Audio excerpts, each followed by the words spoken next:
ఒక్కోసారి పొగడ్తకు మించిన శత్రువు ఉండదండి. రిపబ్లిక్ టీవీతో ఘర్షణ పడడంపై సీఎం చంద్రబాబు తీవ్ర అసహనం వ్యక్తం చేశారట. ఇంత జరిగే వరకు తన దృష్టికి ఎందుకు తీసుకురాలేదని ఆయన ప్రశ్నించారంట. ఇలాంటివన్నీ ముందే ఊహించినవే.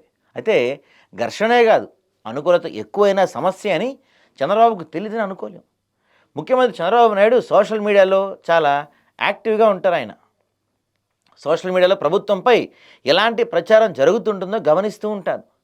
సీఎంగా ఎంతో బిజీగా ఉంటున్నప్పటికీ అది కూడా పనిగా భావించి పార్టీ సోషల్ మీడియాకు దిశానిర్దేశం చేస్తుంటారని దగ్గర వాళ్ళు చెప్తుంటారు. ఈ నేపథ్యంలో రిపబ్లిక్ టీవీ ఛానల్తో వ్యవహారం చెడే వరకు వెళ్ళిన విషయాన్ని తన దృష్టికి ఎందుకు తీసుకురాలేదని చంద్రబాబు ప్రశ్నించారని సదరు ఛానల్కు అనుకూల మీడియా అయినా చెప్తున్నారు. టీడీపీ అధికార ప్రతినిధులతో నిర్వహించిన సమావేశంలో జాతీయ ఛానల్తో వ్యవహరించిన తీరుపై చంద్రబాబు ఆయన మాట్లాడటం హైలైట్ అంట. టీడీపీ అధికార ప్రతినిధి దీపక్ రెడ్డి మరింత ఎక్సైజ్ చేసి ఎల్లుండాల్సింది, కొంత సమయస్ఫూర్తితో వ్యవహరించి ఉండాల్సిందని సూచించారంట. ప్రజెంటర్ వ్యాఖ్యలపై అభ్యంతరం వ్యక్తమైనప్పుడు అంతటితో ముగించాల్సిందని చంద్రబాబు పేర్కొన్నారు. దీపక్ రెడ్డి చేసిన తప్పని, దాని ప్రభావం పార్టీపై పడిందని చంద్రబాబు పరోక్షంగా కామెంట్స్ చేశారు.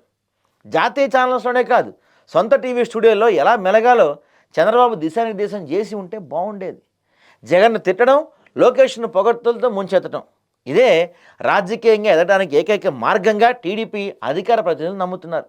అందుకే అనుకూల ఛానల్స్లో జర్నలిస్టులు ఎవరో, అధికార ప్రతినిధులు ఎవరో తెలియకుండా పోతుంది. టీడీపీ ఛానల్స్ నిర్వహించే డిబేట్స్లో జగన్ను తిట్టేవాళ్ళు, బాబు ఆయన కుమారుడు లోకేష్ను పొగిడే వాళ్ళు అందరూ ఒకటే. సహజంగా డిబేట్ నడిపించడానికి జర్నలిస్ట్ రూపంలో సమన్వయకర్త ఉంటారు. దురదృష్టం కొద్దీ మన మీడియాలో ఆ ధోరణి మాయమైపోయింది.